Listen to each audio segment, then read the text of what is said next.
It looks like the 400-meter dash. My eyes scanned the runners before finding Emmy. She's smiling with an almost cocky look on her face.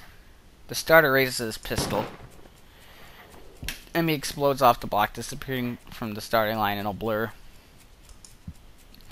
It's amazing. Even the other sprinters converge on lanes closest to the inside line. Emmy surges to the front of the pack. By the time she rounds the final turn, some of the other runners have caught up with her. Their efforts come to naught, though, since a final burst of speed from Emmy leaves them at least half a second behind. Mrs. Barzaki whoops and shouts, applauding wildly, and generally looking like any other parent cheering on their child. Emmy bounds off the track, looking pleased with herself. I cheer right along with the rest of them. The announcer, sounding suspiciously like Misha, gleefully gives the results. I think she's gotten faster since the last time. That was incredible. Mrs. Barzaki grins proudly. Emmy's a heck of a runner. We fall silent as the next event is being prepared. I'm surprised to see Emmy striding out onto the track again. Wait, didn't she just run? Emmy's mother nods. Yes, but she runs multiple events for the team, especially the sprints. It's a lot of running, but Emmy can handle it. From the looks of things, she's right. Emmy doesn't appear to be tired, as if she's been running the previous event. Hadn't run the previous event at all.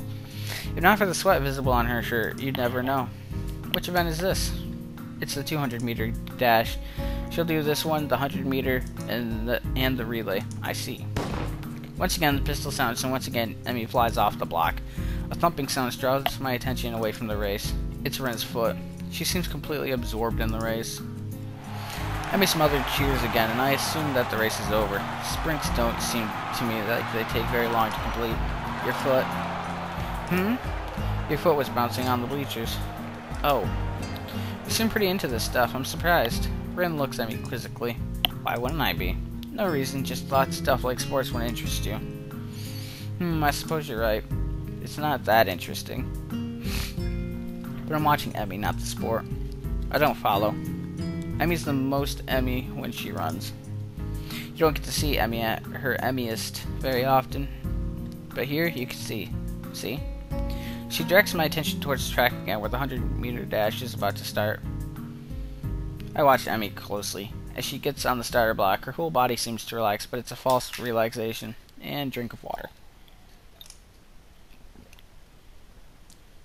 I can see that she's actually like a coiled spring. As the starter tells everyone to get set, her head snaps up and her eyebrows narrow slightly. Her mouth curls upward to what could be a grin and could be a growl. When the pistol goes off, it is as if she's been unleashed from a cage, like she was always moving at this blinding speed, but we couldn't see it happening until the starter pistol dispelled the illusion of motionlessness. It's all over in a few seconds, but in those few seconds, I feel like I just witnessed something very personal for Emmy. As soon as she crosses the finish line, the fierce look was replaced by her normal grin. The conquering general returned to his farm. Okay. Amazing. She's really amazing. I'd never seen anyone move that fast. Well, don't look at me. I'm far too relaxed to run that fast. No, I think Emmy's prowess all came from her father's side. At the mention of Emmy's father, Mrs. Barzaki looks wistful, almost sad. He got her into running, you know. Yeah, she told me.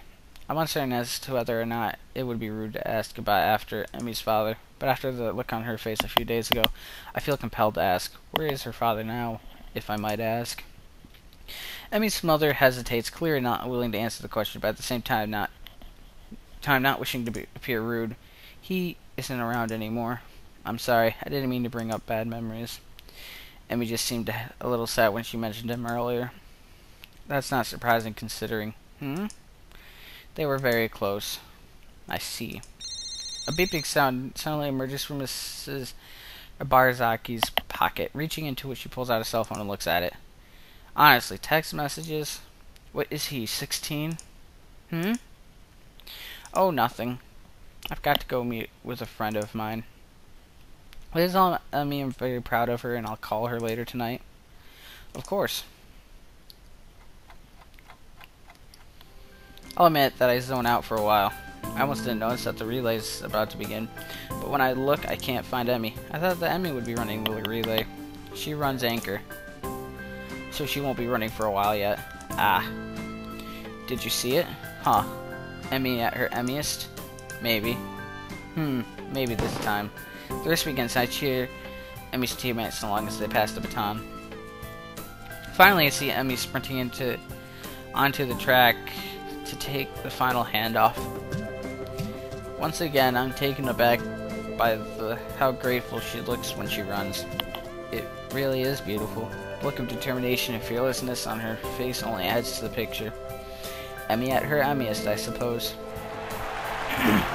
But then as she crosses the finish line, I see her stumble slightly. It's only barely, but it's a definite stumble. Rin inhales sharply and actually looks concerned for a second. Aw, Emmy. Did she hurt herself, do you think? You noticed it too? It must be bad. She frowns as if deciding on the next course of action. Eventually that proves to be too tiresome as she shrugs again. Well, let's go down. Gotta crown the victor. Wait, got her? Yep, gotta. See if you can find a laurel branch. That's not going to be easy. Rin shrugs. At least we tried. Well, we didn't really try all that hard. Or at all. But hey, whatever. Emmy's surrounded by her teammates, all of them congratulating her on the run. Rin seems to be waiting for Emmy to notice that she's arrived. Oh yeah, I guess she can't exactly wave Emmy over. Then again, I'm not sure that Rin would do such a thing even if she had arms. It doesn't seem her style to draw attention to herself, or to emote beyond shrugging. Either way, I'm not willing to wait, so I wave to Emmy, who looks up, grins happily at me, or us. Hey, you showed up. Guess Rin owes me money, huh? We would have brought you a crown of laurels, but Hisao didn't find one. Hey, neither did you. It wasn't my job to look. When did we assign jobs? When I said, see if you can find a laurel branch. Try to keep up. I shrug, guess Rin's rubbing off on me. Seems it's my fault after all, Emmy. Emmy laughs at Rin and me. It's okay. I'm sure you'll make it up to me somehow. Sure. Good, so, how'd I look? I stopped myself from blurting out beautiful or amazing, and settling for the substantially safer very impressive.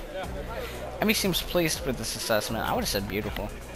I don't mention how much more impressive her performance is, given her lack of legs. I figure she knows that already. Besides, it seems like it would take away from her efforts somehow.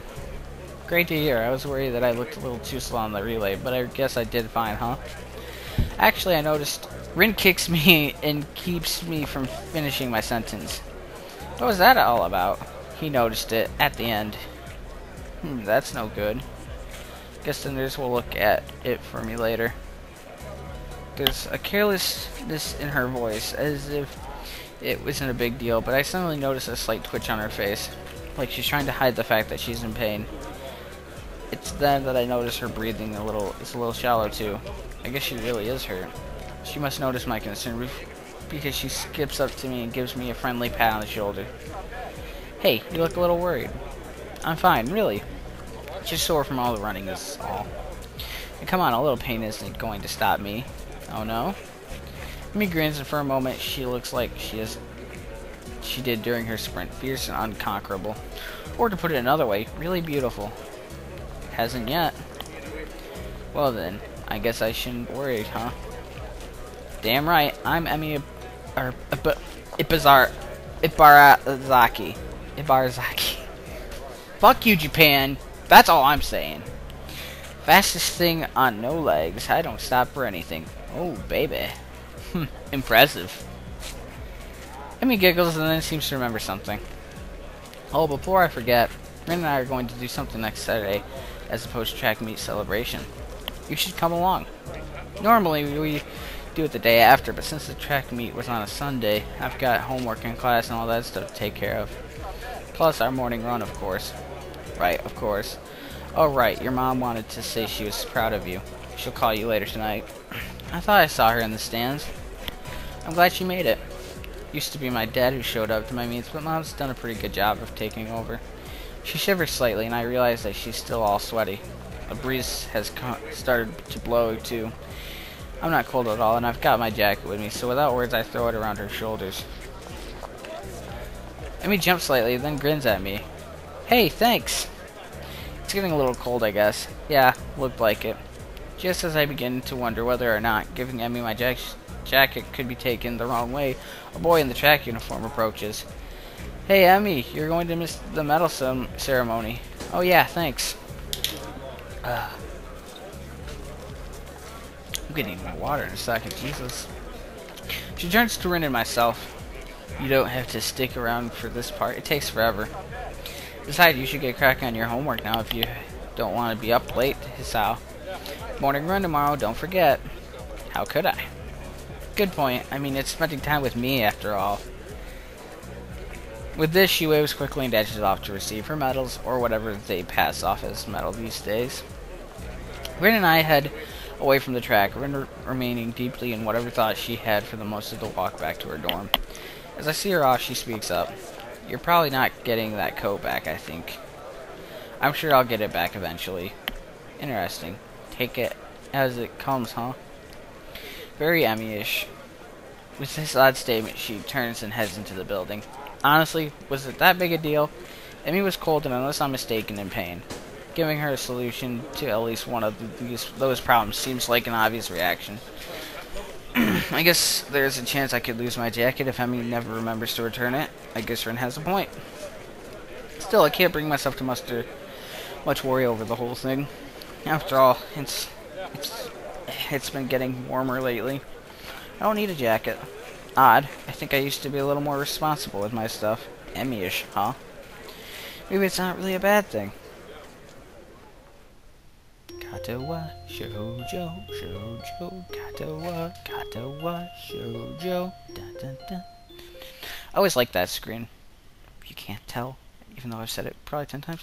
You haven't been forgetting to take your medicine, have you? I'm catching a little murmur. You should take it easy for a few days. The nurse's words hurt me far more than the exhaustion of the morning run ever could. Take it easy for a few days. I knew I should have kept quiet. I keep my eyes on the floor, feeling like a complete idiot. Of course I hadn't been remembering to take my medicine. I've been rushing out of my room to get to the track before Emmy. After the track meet a few days ago, I felt inspired. So I've been running warm-up laps in the morning before Emmy showed up. But then today, while she and I were running, I felt a little pain in my chest. It was only slight, and it was only for a second, so I mentioned it to the nurse. Honestly, it wasn't that bad. I mean, I kept running and finished just fine, so really, it couldn't have been that bad. Why do I feel like I'm making excuses to the nurse? Moreover, why do I feel the need to justify continuing to run despite the pain? Really, it comes down to my being unwilling to concern Emmy, who seems concerned anyway. I'm not sure how she was able to tell there was something wrong, but she claims I stumbled a little. She's the one who insisted I tell the nurse, so now I feel bad for worrying her at all. The nurse is shaking his head ruefully while Emmy paces outside the room. So, I know it's difficult for you to get into a new routine, but if you don't want to find yourself in a lot of trouble, I just need to breath, sorry. You're going to have to try harder.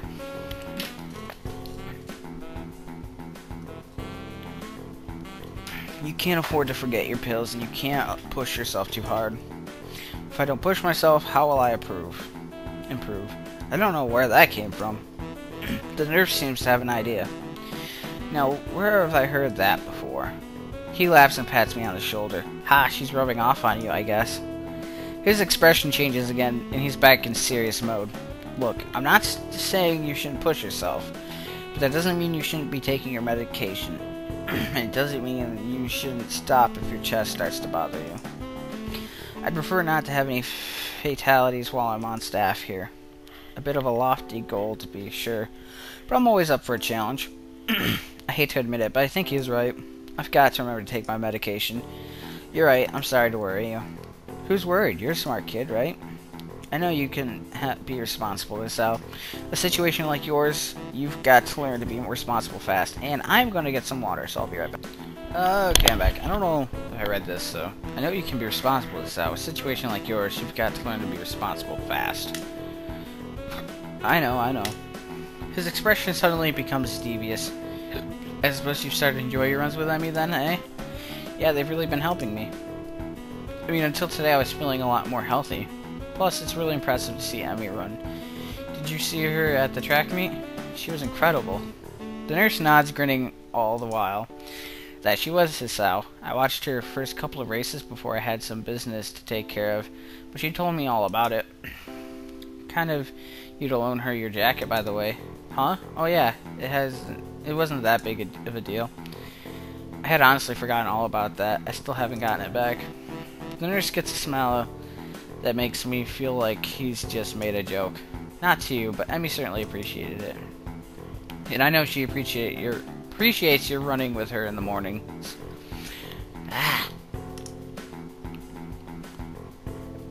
This one catches me off guard a little. Sure, she mentions that it's easier to keep to the schedule with an extra person, but I didn't think that it would be doing her a favor at all. I thought she was doing me a favor of helping me follow the doctor's orders. She tries harder when you're around. If there's someone else running with her, she's going to push herself more. And if she tries even harder, then you're around because, well, it's you. What the heck does that mean? She likes you. Oh ho, you'd love to know, wouldn't you? He laughs in the style of an evil megalomaniacs. No, seriously, it's because you're her friend. If Rin ran with her, I'm sure she'd do the same. Well, probably. But that's not the point. The point is, you're helping her even if you don't know you are. And she's grateful for that, even if she never says it. What do you mean, even if she never says it? Emmy doesn't talk a lot, but she and I have known each other long enough that I can read her most of the time. I'll admit it, I have no idea what he's talking about. Emmy always seems pretty talkative to me. I see. The nurse suddenly realizes that he's been rambling and stops talking, looking a little embarrassed. Anyway, you don't have to stop your morning exercise. Just walk the track instead of running for a few days. Let things calm down. And take your damned medicine. I laugh as I exit the office, bumping straight into Emmy. Whoops, sorry about that. Are you okay? What did the nurse say?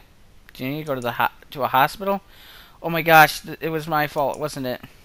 I've been pushing you too hard, haven't I? I'm a horrible person. Oh god, this is pretty much Girl 101. Sort of. Not, well, besides the dying part.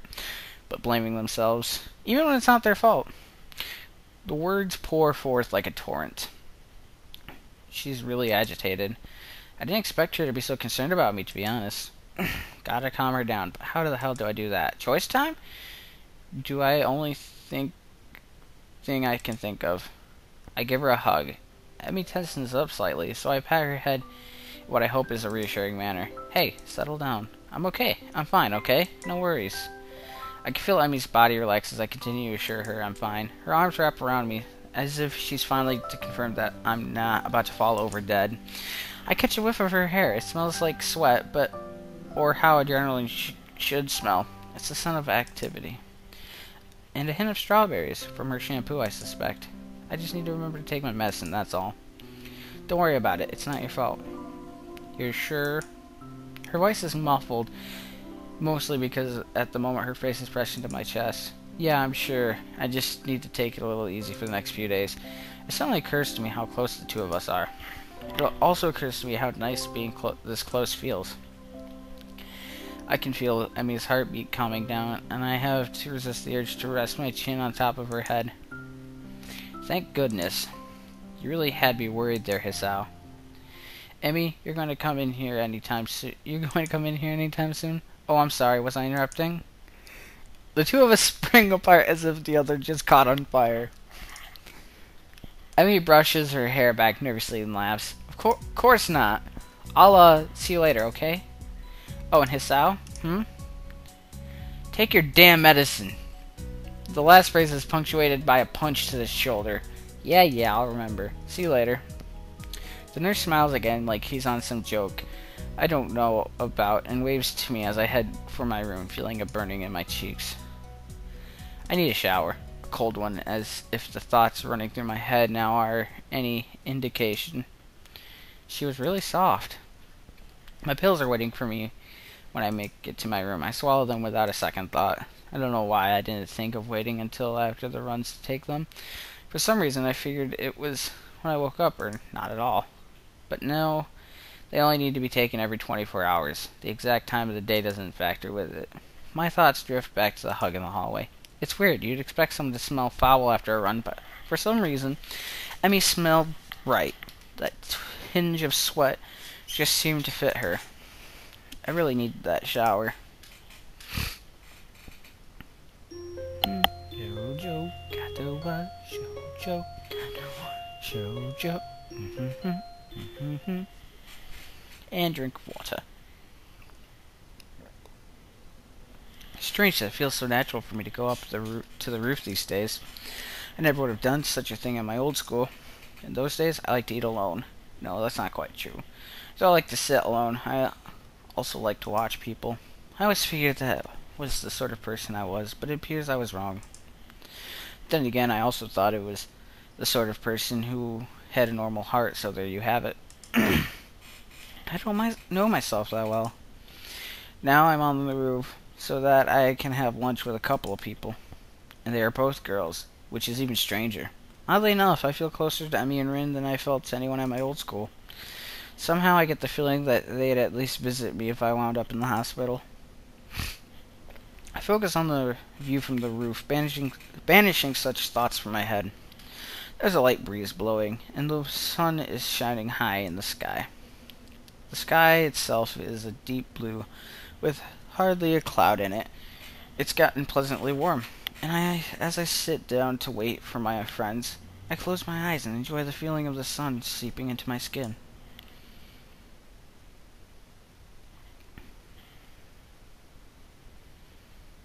Voices intrude upon the edge of hearing. Seems to have fallen asleep on us, Rin. Maybe he's faking to lull us into a false sense of security. Why would he do that? No idea. Still, you make a good point. We should kick him or something to make sure he's really asleep. Huh? What? Emmy looms over me like only a short girl can, peering at me intently. Oh, you're awake. I guess we don't have to kick you then. What's a part of your master plan? What are you talking about? Emmy shrugs, her twin tails bouncing with the motion. I'm not sure either. You must be pretty tired to fall asleep out here. Although it's pretty comfortable, I suppose. She plops down next to me and begins to eat. Rin sits opposite from the two of us, a move which only makes me more aware of the girl sitting next to me. If I didn't know any better, I swear Rin did it on purpose. I concentrate on my food, trying to tune out the majority of the conversation that Rin and Emmy are having. Despite my best efforts, however, I still find myself glancing over at Emmy whenever she speaks. Oh, he in love? I notice how she purses her lips when she's thinking about something, squinting slightly as if this would improve her thinking ability. Rin says something that makes Emmy laugh, and I notice perhaps for the first time how she laughs with her whole body rocking back and forth, head thrown back, almost like she's about to fall over. I probably look like a creep. It's about time that I realize Emmy's looking at me. Her voice raised slightly, so she's probably just asked me a question. Huh? Sorry, I kinda zoned out for a moment there. Emmy rolls her eyes with a slight quirk of the eyebrows, the only sign that Rin's even paying attention.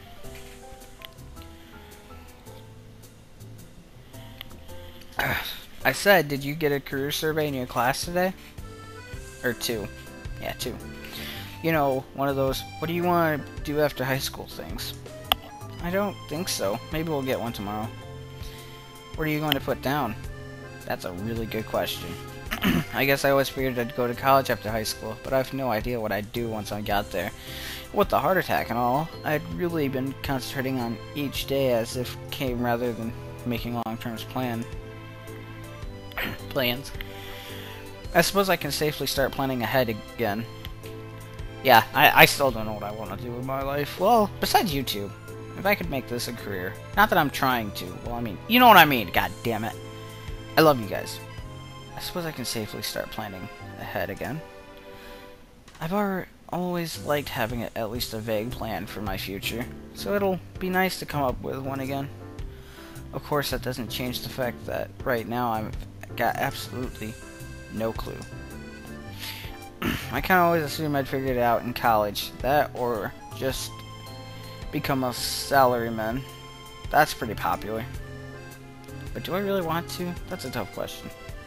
I don't even know what a salaryman is. I'm guessing someone who makes a salary, obviously, but most jobs you need a college degree nowadays. I guess I don't want to do anything. You don't sound very excited about that one, do you? She laughs as she says this, and I'm caught up in her laugh again. It's so girlish, high and giggly, like a, well, pardon the cliche, like a babbling brook. It bubbles out of her, starting in her belly and working its way up her throat. I can't help but laugh myself. It's infectious. Yeah, I guess I'm pretty unhappy with the salaryman idea. But to be honest, I haven't got much thought to the future recently. I suppose that these days I've been concerned with living one day at a time. Emmy considers this for a moment and grins. That's a pretty good idea, Hisao. I just wrote down pirate. I'm momentarily stunned, then I start laughing. I stop myself and manage to gasp out a question. You're not actually serious, are you? Emmy looks mock offended. Well, I've got the legs for it, so I just kinda figured. Even Rin seems amused by this. Look at that smile, kinda rare for Rin. Just you wait, I'll be the terror of the high seas. I'll show you. She then went to Somalia. I've even been working on my pirate voice. She suddenly springs up and begins swaggering up and down the rooftop shouting orders. Yar, me hearties, give them a broadside with the long guns. We'll wear their guts for garters. Do you even know what that means? Rin's unexpected interruption stops Emmy in her tracks. Not really. But it's all in the delivery. The ringing of the bell prevents her from demonstrating her point further. Emmy dashes off immediately, leaving Rin and myself alone on the roof. Rin stares at me intently for a few moments. Is there something wrong? Rin considers this question closely for a moment. After a lengthy pause, she shakes her head, and I take a drink of water. Damn it, when I take a drink of water, I'm hoping you guys, if you want to read ahead, you can, but nope isn't much to work on. Nope. Oh, why the staring, then? Rin shakes her head again. Nope, I don't get it. Get what?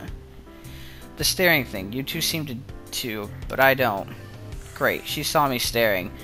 Now she probably thinks I'm a pervert or something. Actually, probably not. This is Rin we're talking about, after all. Still, I feel the need to defend myself.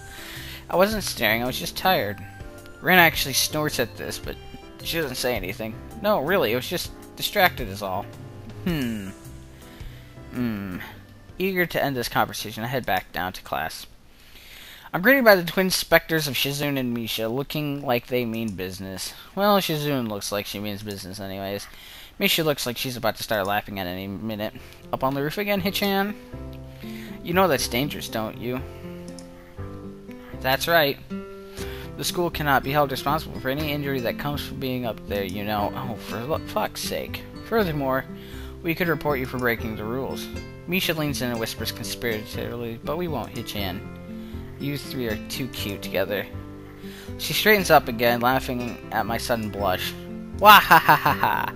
You're too easy to tease, Hichan. Hey, come on. I'm still new here, sort of. Isn't it mean to pick on the newcomer like this? Nope.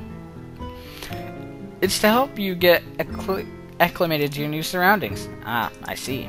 Well, do you have to be so overzealous about it? Yep. Ah, that aside, Chan. We were looking for you this morning, but you weren't in your room. Of course I wasn't. I was out for my morning exercise, or here in class, bright and early, unlike you. Shizune looks peeved, and a beat later, so does Misha. Or she tries to, at any rate. That's because student council business. You should be grateful that we work so hard for you. Drink of water. Oh, I am. So, what did you need from me for? Not another attempt to rope me to get you do the dirty work, I hope. We had to give you something, but since you weren't around, we dropped it off in your room. Something? Like what? Oh, you'll find out when you get back at Chan. Wah ha ha ha ha. Matao enters entering the room ends our conversation, and we all head to our seats. It's only after I settled down at my desk that the teacher started talking about something or other that something strikes me odd. What did Rin mean? YouTube seemed to. Was Emmy staring at something at me too? For a brief moment, I considered the possibility that Emmy was staring at me the way I was staring at her. Of course, that's ridiculous. Still, I can't deny that I wouldn't mind it if it were true. But it's best not to think of that. No need to get my hopes up. Come to think of it, when did I start having hopes like that anyway? I shake my head in an attempt to clear it and focus on the lesson. After class, I make my way to my room. Mattel really piled on the homework today. Oh, son of a bitch! Before I can open my door, however, I'm suddenly intercepted by Kenji, who has just exploded out of his room in a flurry of papers. Hey, we need to talk. Oh, these rooftop shenanigans of yours, man. They've got to stop. What? You're running around the rooftop with those limbless wonders. That is so mean, Kenji. Punch him in his dick. They're women, man. You'll get yourself killed running around like that. I don't follow. Kenji sighs and adjusts his glasses. Before what could be understood as an attempt as explaining himself patiently. Look, we're friends. So I'm telling you this for your own good. Shut up. But if I were going to kill someone, I'd do it by throwing them off of a roof and making it look like an accident. And if I've thought of it, you can be sure they've thought of it too. They're crafty. Almost as crafty as I am. I see. Good. I'm glad we had this chat. Loan me 500 yen. I'm sorry? I need to get a drink, man. I've been inside all day and the tap water's been compromised, as I'm sure you know. So I need to stock up on something canned. Got it? But to do that, I need 500 yen. And since I've just saved your life with my timely advice, you can at least spare me 500 yen. You know, if it'll make him go away, 500 yen is a bargain. I hand the money over to Kenji, who nods and thanks and dashes off down the hallway, but not before he locks his door. What an exhausting person. I'd better go in case he changes his mind. As I close the door, my heels tap against something lying on the floor. It's a brightly colored rectangle of paper. This must be the something Misha mentioned before. Probably a student council leaflet. She slid under the door. However, when I pick it up, I find that I can have been more wrong. Someone actually wrote me an old-fashioned handwritten paper letter. Who bothers doing something like that in this day and age anyway? Yet, as unlikely the prospect of receiving one sounds, this is definitely a letter I have in my hands. Which is weird, because computers nowadays, man. Facebook. I was planning on finishing my homework, getting some dinner, and going to bed in order to be ready for tomorrow's morning run. They don't mention dinner, really. Hardly ever. However, the letter has naturally caught my attention. I sit at my desk and examine it properly. The first piece of mail I received here at Yamaku, so it feels special even if it wasn't something as rare as a handwritten letter. Which causes me even more trepidation in the name of the sender written neatly on the back of the envelope.